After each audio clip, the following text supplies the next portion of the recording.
Então, abra sua Bíblia, por favor. Apocalipse, capítulo de número 3.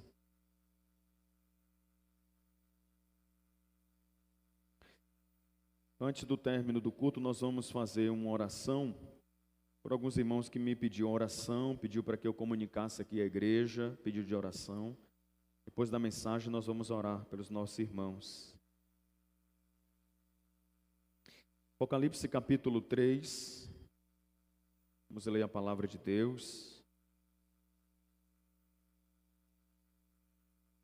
A partir do versículo 1, nós estamos fazendo uma série de exposições, as 7 cartas do Apocalipse, ou as 7 igrejas do Apocalipse.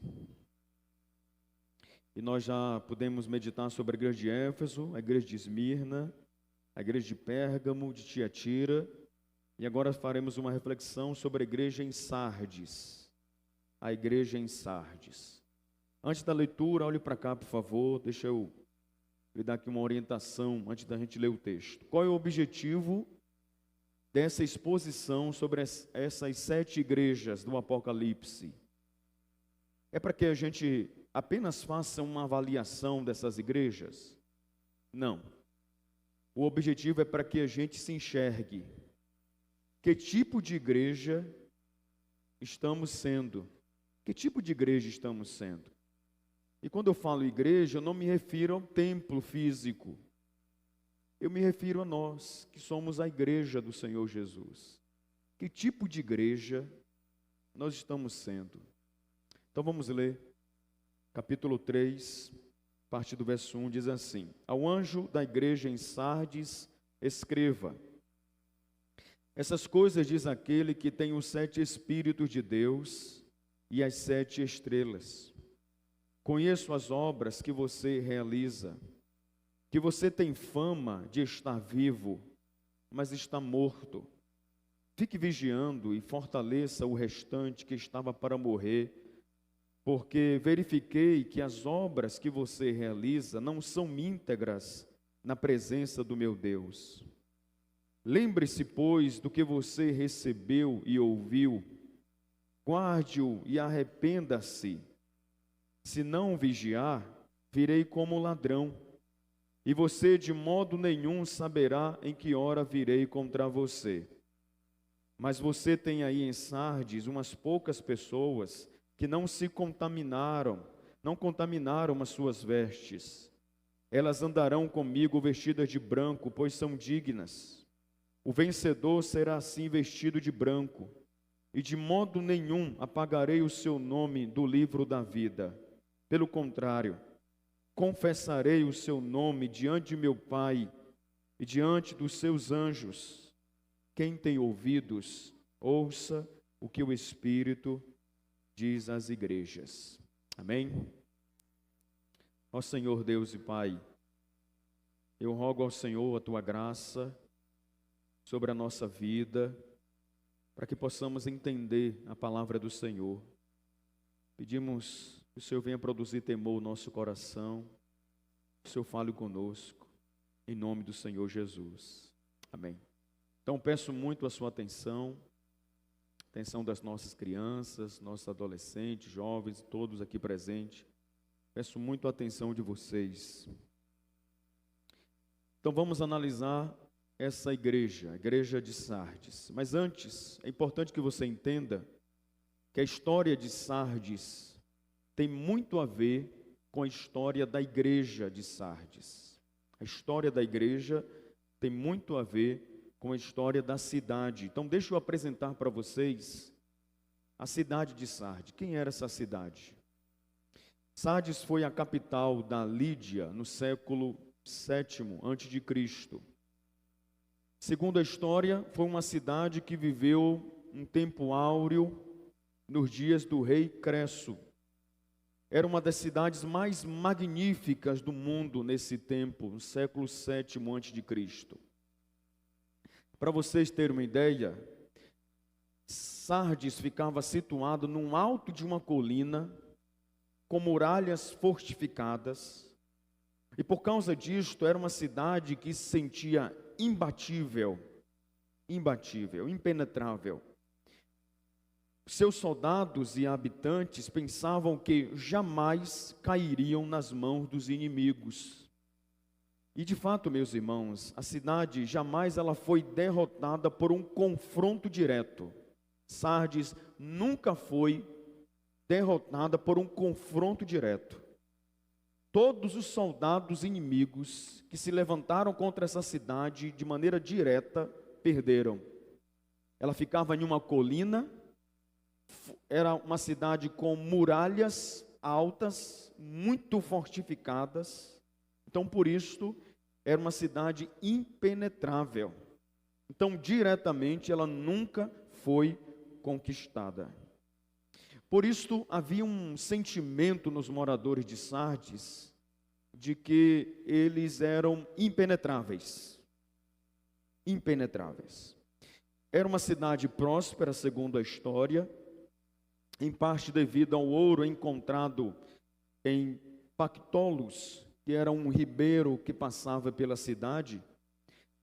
A cidade antiga fazia parte do reino lídio. Pela produção de ouro, observe como era a cidade próspera. Produção de ouro, prata, pedras preciosas, lã, tecido e etc.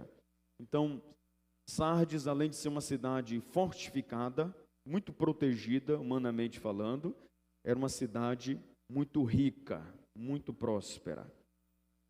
Mas, segundo a história, a cidade, tomada por esse orgulho, por essa soberba de se sentir impenetrável, ela caiu nas mãos do rei Sírio da Pérsia no ano 529 a.C., quando o rei Ciro cercou a cidade por 14 dias.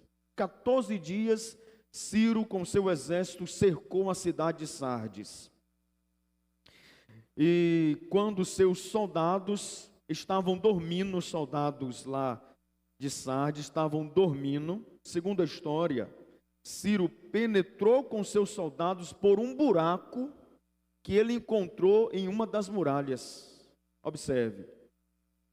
Ciro cerca a cidade por 14 dias, espera o momento em que os soldados de Sardes estavam dormindo, porque ele havia encontrado um buraco em uma das muralhas, a parte da muralha, e é ali que ele vai entrar com os seus soldados, e pela primeira vez na história, Sardes é vencida. Sardes é vencida. Mais tarde, no ano 2018, Antíoco Epifânio dominou a cidade da mesma forma, encontrando fragilidades na cidade. E isso por causa da autoconfiança e da falta de vigilância dos seus habitantes. A cidade foi reconstruída no período de Alexandre Magno, também conhecido como Alexandre o Grande, e dedicada a uma deusa, a deusa Cibele. Essa divindade, a Cibele, passou a ser a padroeira de Sardes. No ano 17 depois de Cristo, agora depois de Cristo, Sardes foi parcialmente destruída por um terremoto e reconstruída pelo imperador Tibério. A cidade tornou-se famosa pelo alto grau de imoralidade que invadiu e houve uma decadência moral na cidade de Sardes. Durante o período romano, essa cidade passou a pertencer a uma província, a província da Ásia, dominada ali pelo Império Romano, mas nunca mais Sardes recuperou o seu prestígio de antes. Então, quem era Sardes, a cidade? Quem era? Uma cidade que vivia das glórias do passado. Uma cidade que os habitantes contavam dizendo: no passado nós éramos impenetráveis, nós éramos muito ricos, mas hoje somos um povo dominado por Roma. Essa é a história de Sardes. Quando João ele escreve essa carta, Sardes ainda tinha uma certa riqueza material, porque ali ainda se encontrava ouro, pedras preciosas, tinha uma certa riqueza. Mas Sardes, quando João escreve essa carta aqui, irmãos, era uma cidade totalmente degenerada. Sua glória estava totalmente no passado.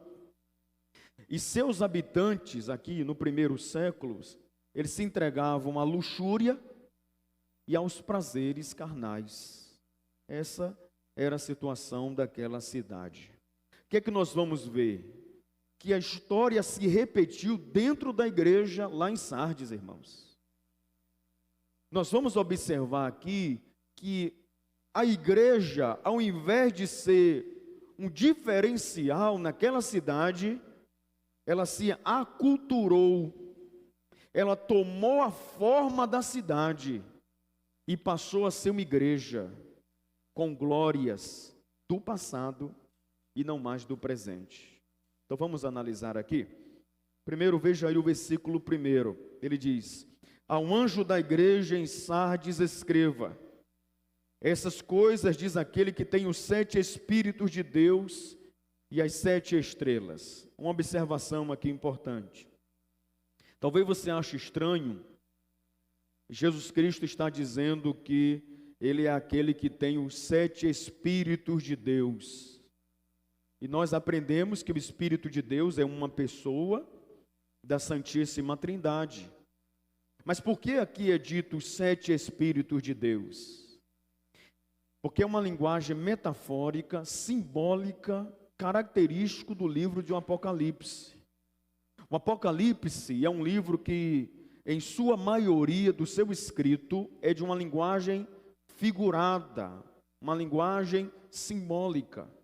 E na numerologia judaica, o estudo dos números, no judaísmo, 7 é o número da perfeição, da completude.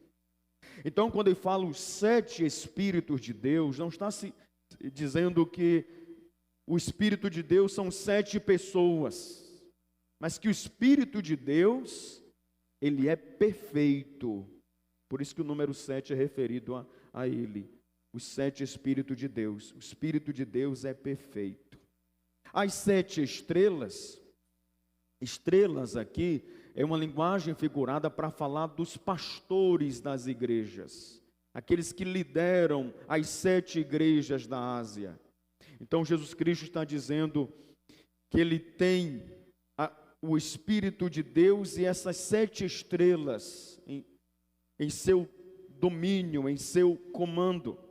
Mas Ele continua dizendo: conheço as obras que você realiza. É a mesma expressão que Ele vai usar para todas as igrejas. Conheço. Então, o que Ele vai afirmar não é achismo, não é teoria, não é uma opinião, é a verdade, baseada no conhecimento de causa. Eu conheço vocês. E baseado nesse conhecimento é que Ele diz a respeito da igreja. E o que é que Ele diz da igreja? Conheço as obras que você realiza, que você tem fama de estar vivo, mas está morto. O que é que estava acontecendo com essa igreja? Uma igreja que vivia de aparência. Imagina assim, uma hipótese. Imagine assim, a primeira igreja batista de Sardes. Quem era a primeira igreja batista de Sardes no conceito dos moradores, dos habitantes daquela cidade? É a melhor igreja da cidade. É a igreja dos melhores eventos. É uma igreja que é uma referência aqui na nossa cidade. Mas Jesus Cristo diz: vocês têm nome de quem vive, mas vocês estão mortos. Esses crentes da igreja de Sardes, muitos deles estavam vivendo assim, de aparência. Era uma igreja que havia adquirido um nome, A fama da igreja era notável, mas a igreja gozava de grande reputação na cidade, porém, no conceito de Jesus, mortos. Mortos. Era uma igreja apenas de rótulo, da aparência, mas a maioria dos seus membros ainda não eram convertidos. A reputação da igreja era entre as pessoas da cidade, mas não diante de Deus. Diante dos moradores da cidade, uma igreja excelente, mas diante de Deus, não. Diante de Deus, não. A fama diante dos homens, nem sempre, meus irmãos, é a glória de Deus. Aquela igreja estava se transformando apenas em um clube, um espetáculo, um show para os homens. Os homens aplaudiam, gostavam daquela igreja. Era uma igreja que, no conceito de Sardes, uma igreja viva, mas diante de Jesus Cristo, morta. São palavras do Senhor Jesus. O cristianismo dessa igreja, meus irmãos, era um cristianismo apenas nominal. Eu sou crente, eu aceitei Jesus como meu Salvador, mas a vida daquelas pessoas, maioria delas daquela igreja, não refletia a sua profissão de fé. Tinha fama de vivos, mas na realidade estavam mortos. Fisicamente vivos, mas espiritualmente mortos. Mas daí vem uma pergunta: por que a igreja chegou a esse ponto? Está aí no versículo 2, veja comigo. Fique vigiando e fortaleça o restante que estava para morrer, porque verifiquei que as obras que você realiza não são íntegras na presença do meu Deus. Por que Sardes se transformou em uma igreja com o nome de quem vive, mas estava morta? Por quê? Eles perderam, irmãos, algo que é muito importante na nossa espiritualidade, na nossa vivência com Deus, que é a integridade. O que é integridade? A palavra íntegro vem de inteiro, completo. Não é 90% crente e 10% ainda não. Não é que eu tenho 95% convertido, pastor, mas 5% da minha vida ainda não se converteu. Não. É 100% cristão. E essa avaliação, quem faz, não são as pessoas que nos conhecem. Essa avaliação quem faz é Deus. Só Deus pode dizer se de fato as nossas obras são íntegras. Só Deus. Por isso que Jesus Cristo olha para as obras daquela igreja e diz assim: olha, as obras de vocês não são íntegras diante da presença do meu Deus. Por quê? Vida dupla.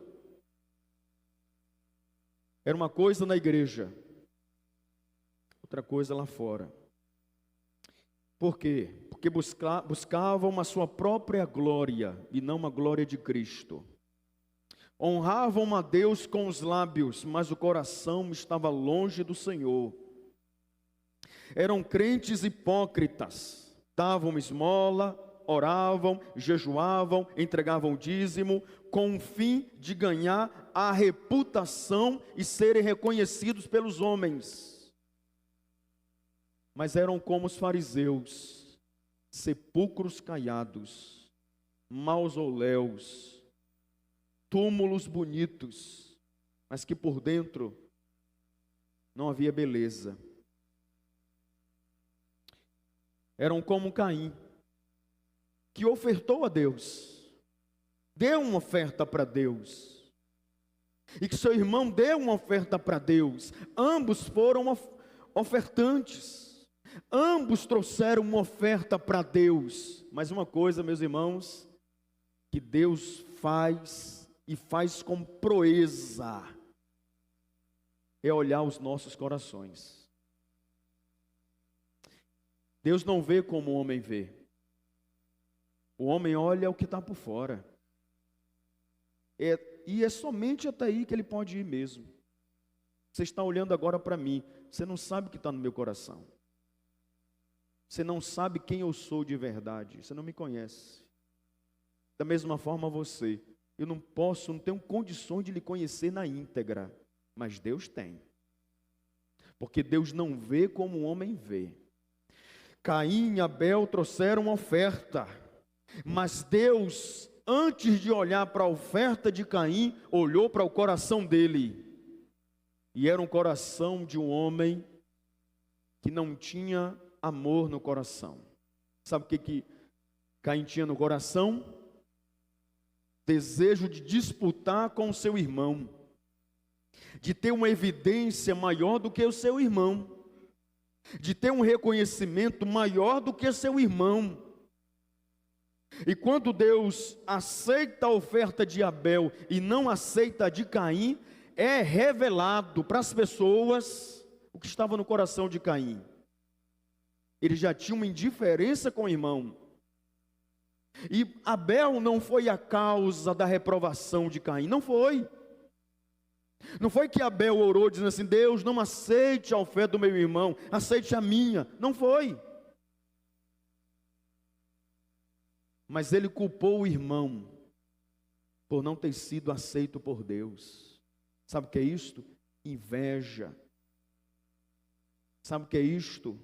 Pessoas que querem a glória própria, só querem exclusividade, não aceita ver o outro brilhar, não aceita ver o outro conquistar, se sente incomodado com a alegria do outro, se sente incomodado com o brilho do outro.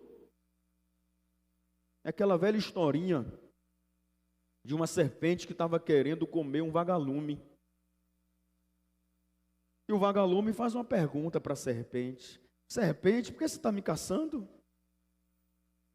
Que mal eu lhe fiz?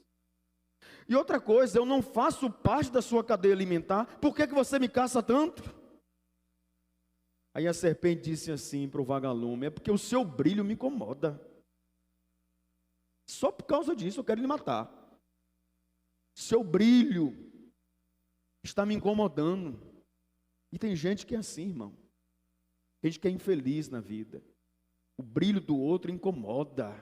O sucesso do outro incomoda. E ao invés de se corrigir diante de Deus e falar: Senhor, a intenção do meu coração não é a mesma da minha oferta. Eu preciso de mudança, Senhor. Mas não, coloca a culpa no outro por não ter sido aceito por Deus. Quando o profeta Samuel foi na casa de Jessé, por ordem de Deus, para escolher um novo rei para Israel, para ser o sucessor do rei Saul, que já estava em rebeldia para com Deus.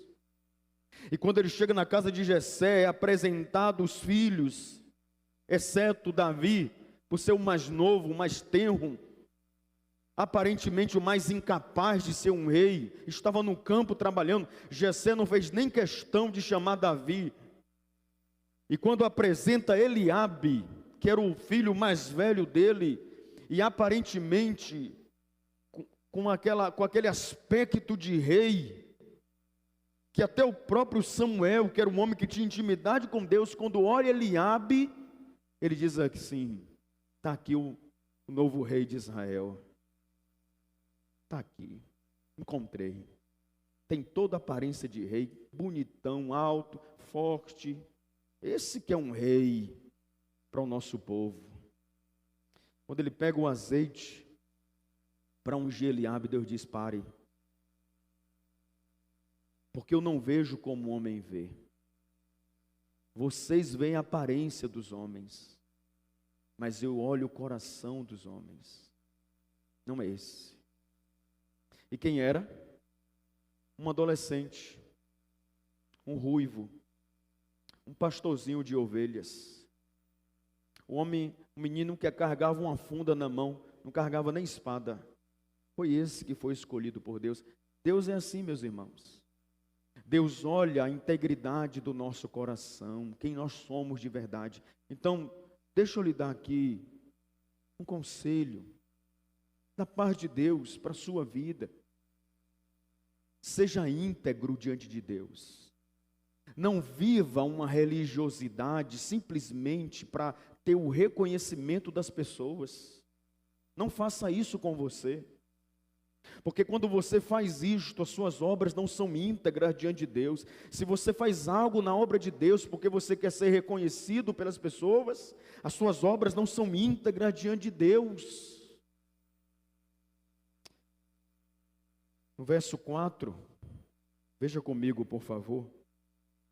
Ele diz: mas você tem aí em Sardes umas poucas pessoas que não contaminaram as suas vestes. Aqui tem um aspecto de alegria e tristeza. Alegria porque, apesar de toda dificuldade, Deus sempre tem os remanescentes na igreja. Deus sempre tem um grupo de pessoas que vai se manter fiel a Deus, que não vai se dobrar diante de Baal, que vai se manter fiel ao Senhor. E Jesus Cristo diz: eu sei que aí nessa igreja tem poucas pessoas que não se contaminaram. Mas qual é o lado triste disso, irmãos? Uma igreja que a maioria dos seus membros haviam se contaminado com o mundo. Eram pessoas mundanas que estavam dentro da igreja, trabalhando, servindo a Deus, mas eram mundanas. Você já imaginou uma realidade triste de uma igreja dessa, irmãos? Uma igreja que tem cânticos, que tem pregação, que tem evangelismo, uma igreja que tem oração, mas que a maioria dos seus membros são ímpios, são mundanos, são amiguinhos do mundo, são pessoas que não veem mais problema nenhum no pecado. O importante aqui é adorar a Deus, cada um vive a vida da forma como quiser, não vamos ter regra é coisa de religioso, não pode ter proibições, cada um vive a vida como quer. É uma igreja inclusiva, mas não é inclusiva das pessoas, é inclusiva das ideias, das teorias, das práticas, porque a igreja tem que ser inclusiva.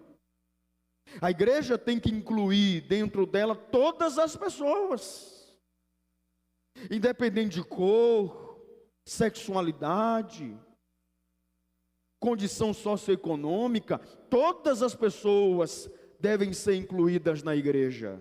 Agora, ideologias, práticas, nem todas têm que entrar na igreja, irmãos. É preciso ter um filtro, e um filtro muito bem apurado, limpo, para que consiga fazer o trabalho correto. Porque o pior mal da igreja é quando ela permite que o mundanismo entre dentro dela. Aqui está a derrocada de qualquer igreja. É quando ela não é mais bíblica. A Bíblia está para enfeitar, é um ornamento da igreja.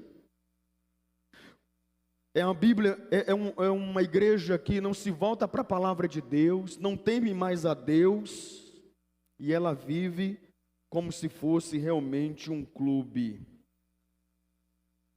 Um clube. Então, qual era a realidade dessa igreja? A maioria dos crentes estavam contaminando as suas vestes, numa corrupção moral. O mundo estava dentro daquela igreja.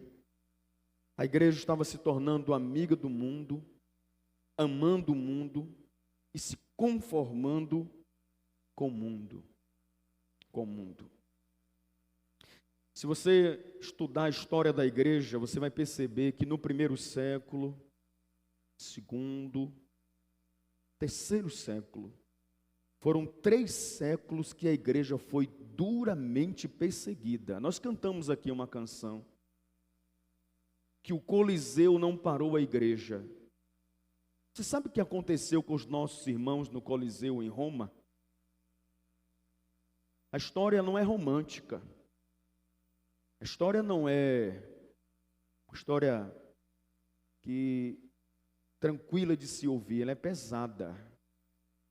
Irmãos nossos ali foram lançados na arena, comidos por leões, torturados por gladiadores. Aquele Coliseu ali, o seu solo está banhado com o sangue dos nossos irmãos ali. Ali era um templo de carnificina, de mortes, de tortura. Primeiro, segundo, terceiro século, a meta de Satanás era acabar com a igreja, perseguindo ela, colocando exércitos contra a igreja, e parecia que a igreja ia desaparecer, irmãos, porque eram muitas mortes. Mas quanto mais crentes tombavam na terra, mais a igreja do Senhor Jesus Cristo crescia. Foi um tempo de avivamento, de muita oração, cultos fervorosos, evangelização eficaz. Foi um tempo glorioso da igreja. Os apologetas se levantaram para defender a nossa fé. Grandes pregadores se levantaram naquele período. Era uma igreja mais pura, apesar das dificuldades que ela enfrentava, das imperfeições que ela enfrentava, mas era uma igreja mais pura. Depois que o império oficializou o cristianismo como a religião do império, aí agora não havia mais perseguições contra a igreja. Essa perseguição do primeiro e segundo século, o início do terceiro. Agora, era uma igreja que o mundo entrou nela, porque haviam pessoas pregando sem ter sido convertidos por Cristo, sendo sacerdotes da igreja sem ter sido convertido por Cristo, tendo cargos dentro da igreja sem passar pelo processo da conversão. Com isto, a igreja começou a se mundanizar. E só a partir do século, do 16º século, século 16, é que houve uma reforma protestante com uma tentativa de tirar o mundo da igreja. E hoje eu afirmo para os irmãos, a maior luta de um pastor sério é tirar o mundo de dentro da igreja. Porque tem muitos crentes de igreja que hoje estão precisando ser evangelizados, porque eles não tiveram ainda um encontro com Cristo. Eles participaram de um batismo, eles tomam ceia, eles frequentam a igreja, eles têm cargos, mas são mundanos, e que acham isso normal, ser assim. O maior desafio de um pastor, eu não estou me referindo apenas a mim, de um modo geral, o maior desafio hoje de um pastor é tirar o mundanismo dentro da igreja e barrar a entrada do mundanismo na igreja, no coração dos irmãos. Esse é o maior desafio hoje de um pastor. Por quê, irmãos? Porque chegamos de um tempo onde o pecado é santo, e o que é santo é pecado. O que era bom se tornou mal, e o que era mal se tornou bom. O que era errado se tornou certo, e o que era certo se tornou errado. Esse é o tempo que nós vivemos. Pastores sérios hoje sofrem oposição, não é só do mundo não, é de crentes. É muito duro, é muito radical, é muito rigoroso, porque querem um evangelho de açúcar, açucarado. É o evangelho do milagre, é o evangelho do sucesso profissional, é o evangelho de realizar os meus sonhos, é o evangelho da cura, é o evangelho que não me confronta, que não me tira da minha zona de conforto, não tira das minhas imperfeições, não me limpa. É o evangelho que me diz assim: venha como você está, permaneça como você está. Você não precisa mudar. E o evangelho de Cristo não é assim. É o evangelho da graça, do amor, da misericórdia. Mas é o evangelho que diz para uma mulher adúltera: vai e não peques mais. Para de pecar. Para de ser adúltera. Para de ser infiel a Deus. Eu não te apedrejo, mas para de viver nessa vida. Esse é o evangelho. É o evangelho que muda o caráter do ser humano, irmãos, que o torna a imagem de Cristo. Esse é o verdadeiro evangelho. É o evangelho que abraça, que mostra o amor de Cristo, que é um amor incondicional, imerecido, imensurável, mas é um amor que nos muda, que transforma uma mulher adúltera em uma mulher fiel, que transforma um homem adúltero em um homem fiel, que transforma um mentiroso em uma pessoa verdadeira, que transforma o desonesto em uma pessoa correta, que transforma uma pessoa de mente pervertida em uma mente que tem a mente de Cristo. Esse é o evangelho. Esse é o poder de Deus que transforma vidas. Esse é o evangelho.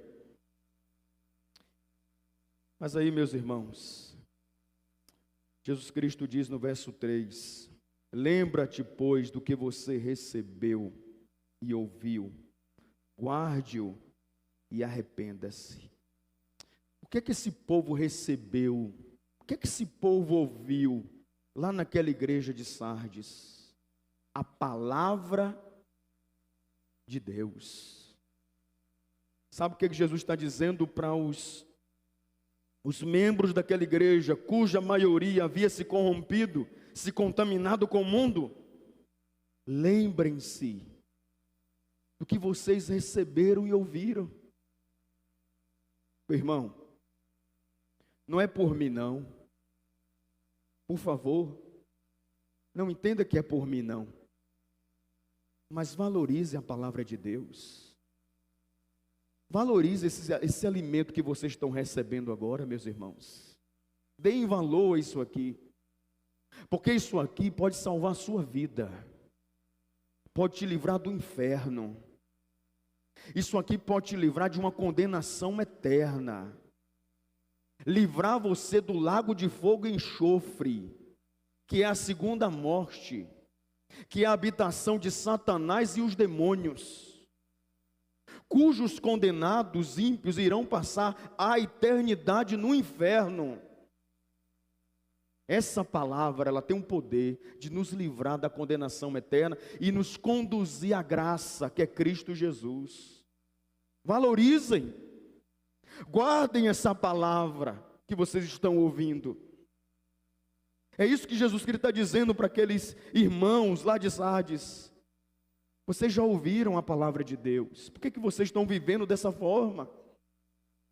Quantas pregações, quantos pregadores vocês têm ouvido, que eu tenho usado, e vocês continuam ainda nas práticas erradas?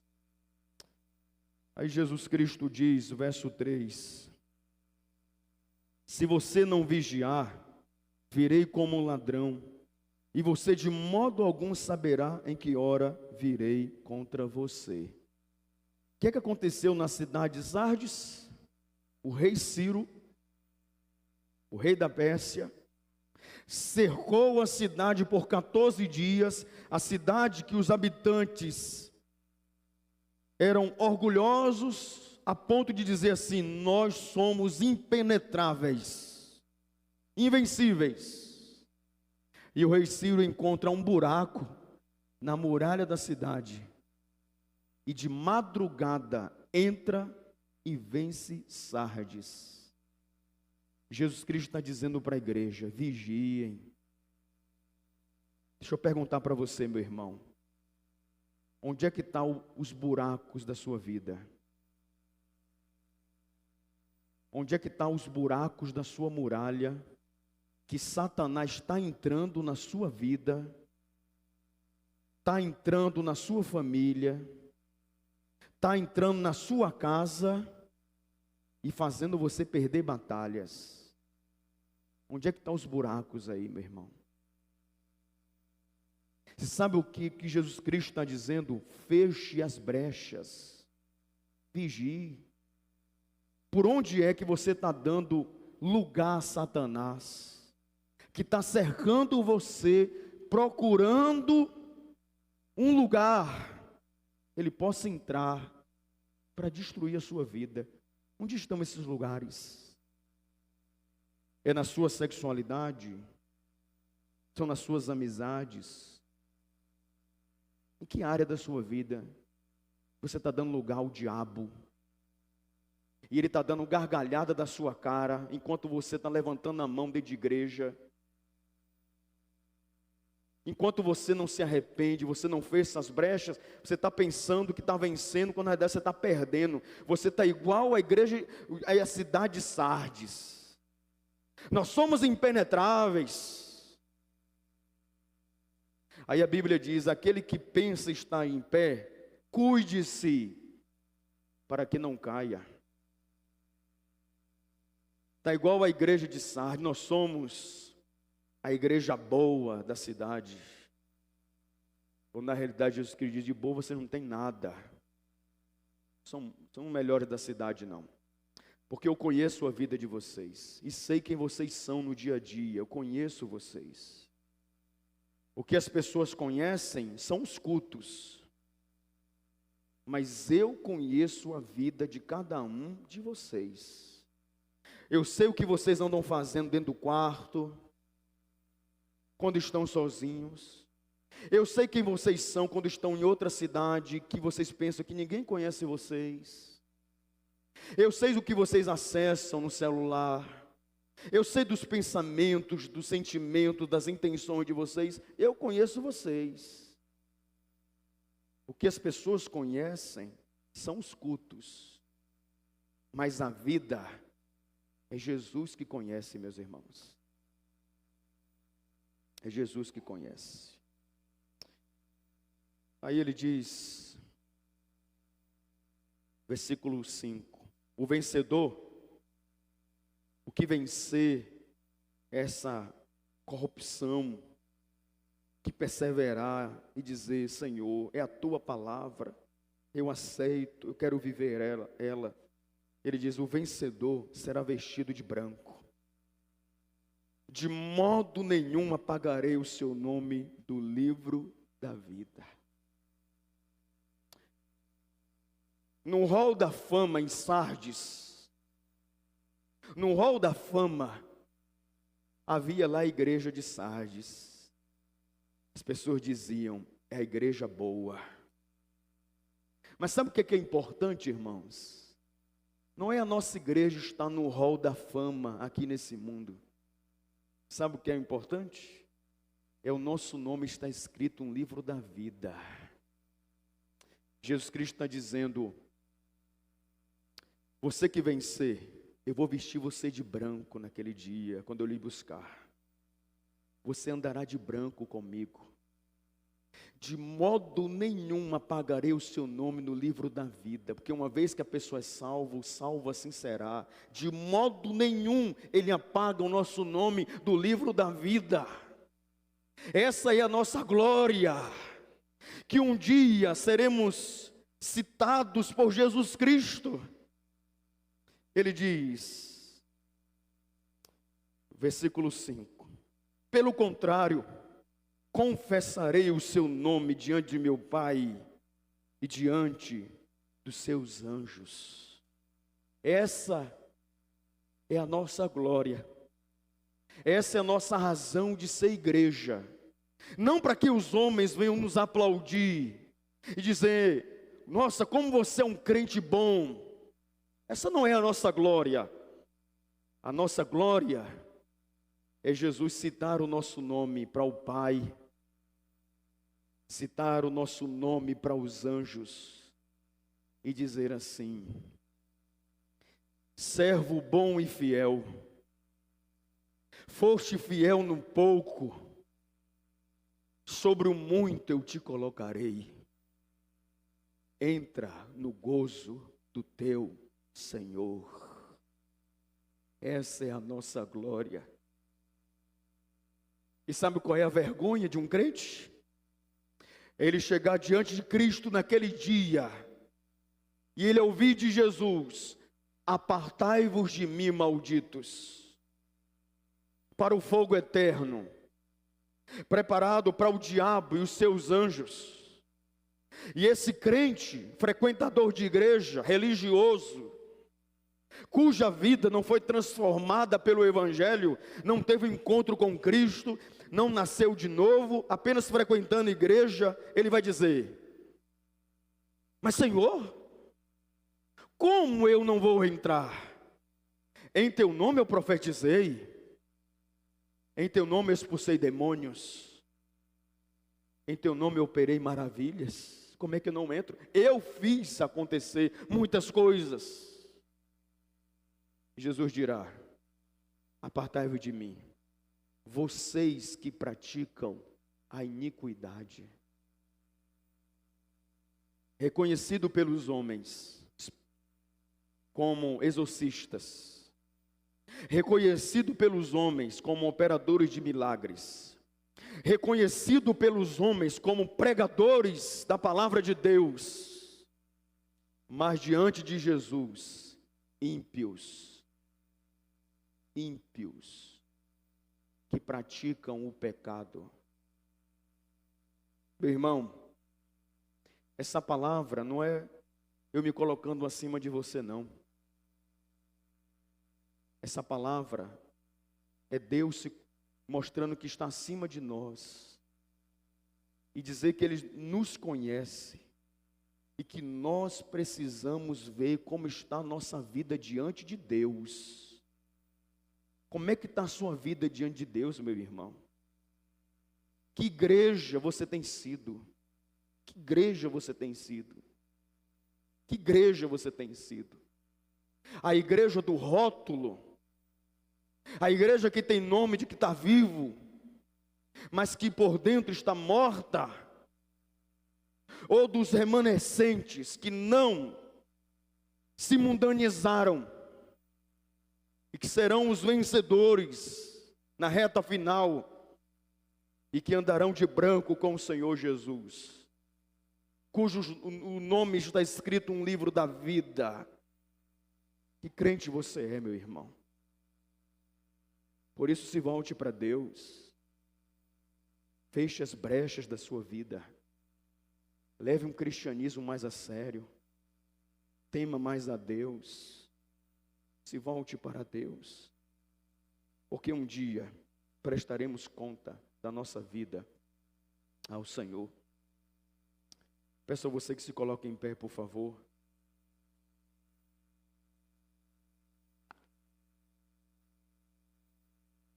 Pedir ao ministério chamar que vem aqui, por gentileza. Nós vamos louvar a Deus, pedir a graça dele sobre as nossas vidas. Após ouvir esta palavra, essa palavra que vem para nos confrontar, mas para nos consolar também. É a voz de Jesus Cristo dizendo: eu conheço a cada um de vocês. Eu conheço. Então nós vamos louvar a Deus com o ministério.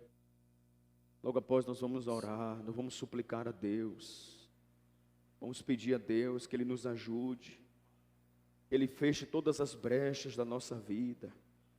Tira o orgulho do nosso coração, porque nós não somos os melhores, não somos a melhor igreja da cidade, não somos. Somos a igreja do Senhor Jesus, somos o povo dEle,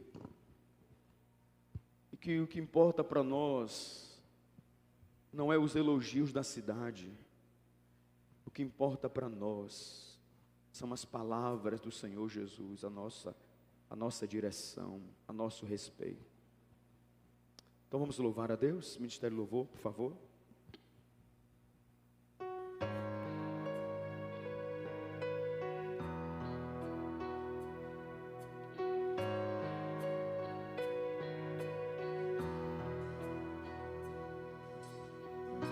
Eu não preciso transformar pedras em pães para provar que no deserto tu estás cuidando de mim. De um lugar alto não vou me lançar, só para demonstrar o teu poder. Não preciso ver fenômenos para crer em ti. Não troco nossa comunhão pelo prazer de conquistar palácios, riquezas. Como um deserto isso vai passar, por isso resistindo estou. E quando minha força se esgotar, o teu anjo vai me alimentar. Te adorar é o que sustenta-me de pé. Não vou perder a guerra, te louvar em meio às tentações. É mais que estratégia. Posso não ver o amanhã, mas hoje sei que esse deserto vai chegar ao fim. O Senhor está cuidando de mim. Eu não preciso transformar pedras em pães para provar.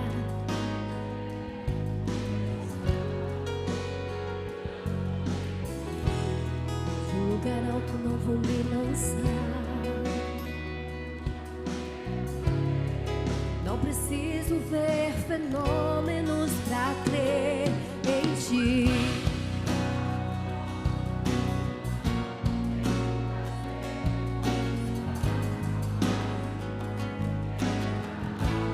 Como um deserto isso vai passar.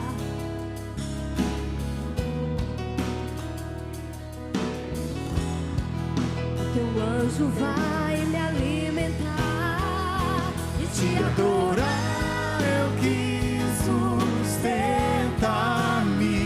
De pé eu não vou perder a guerra. Te louvar em meio às tentações. É mais que estratégia. Posso não ver o amanhã, mas hoje sei que esse deserto vai chegar ao fim. Porque o Senhor está cuidando de mim.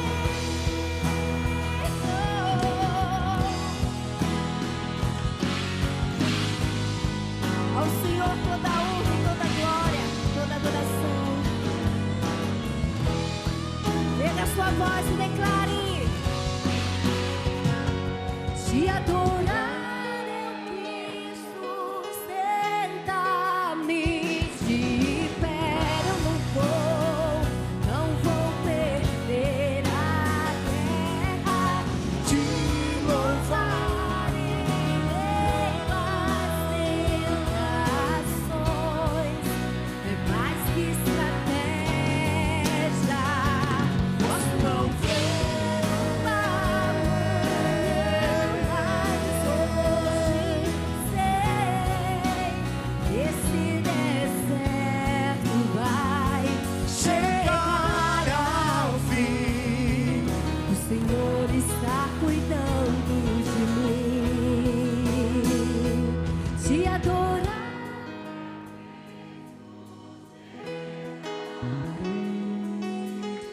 Eu não vou. Declare: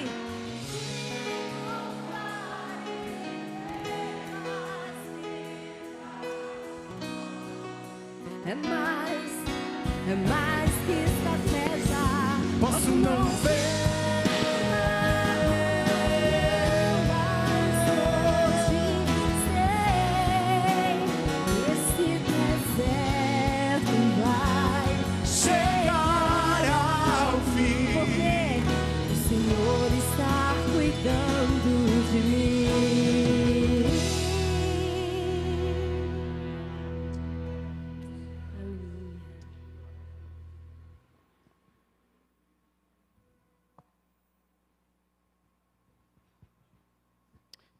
É melhor a gente receber a correção de Deus, que ela vem com amor. Ela vem como um sinal do cuidado de Deus. Nós acabamos de cantar, o Senhor está cuidando de mim. Deus está mandando você que tem brechas na sua vida.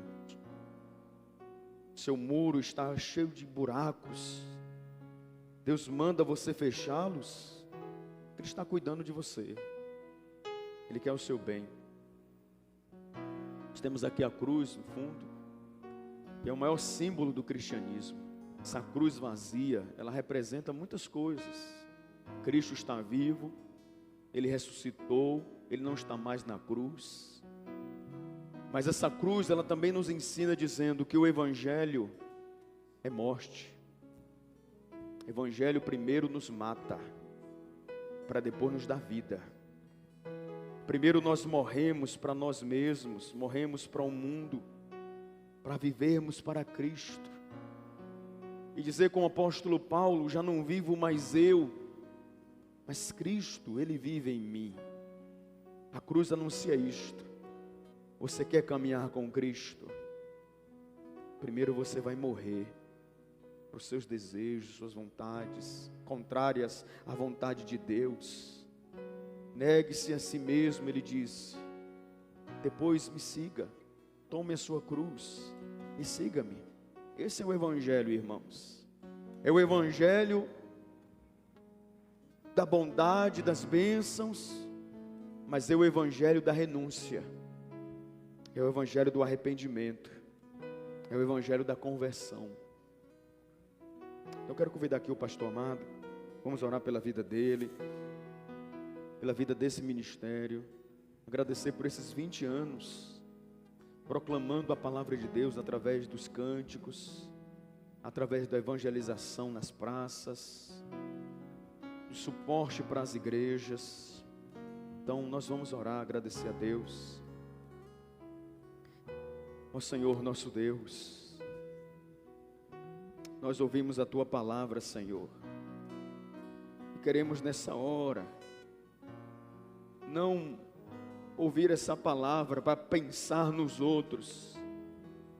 Nós queremos ouvir essa palavra para pensar em nós mesmos, fazer um autoexame das nossas vidas, não sermos hipócritas diante do Senhor, como se essa palavra não tem nada a ver com a gente, quando na realidade essa palavra é para todos nós aqui, Senhor. Nós somos alvos dessa palavra, e nós te pedimos perdão pelos nossos pecados. Pedimos que o Senhor feche todas as brechas das nossas muralhas.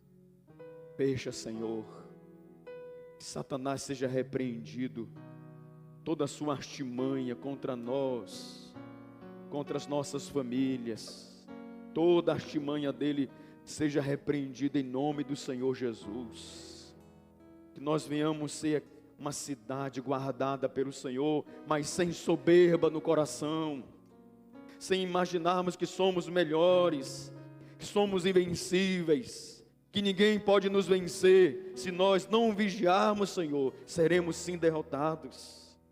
Então nos ajude a termos vigilância, temor ao Senhor, humildade no nosso coração, Senhor. Obrigado pela vida do pastor Amado.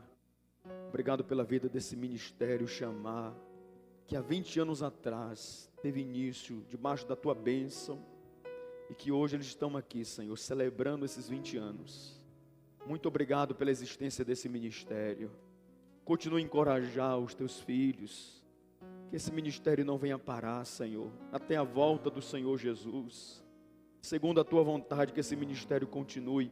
Que pode até mudar os componentes, mas que esse ministério continue, Senhor, nessa mesma essência da humildade, da simplicidade, da seriedade na tua palavra, do compromisso de servir aos irmãos, servir ao próximo, de evangelizar, ganhar almas para o Senhor Jesus.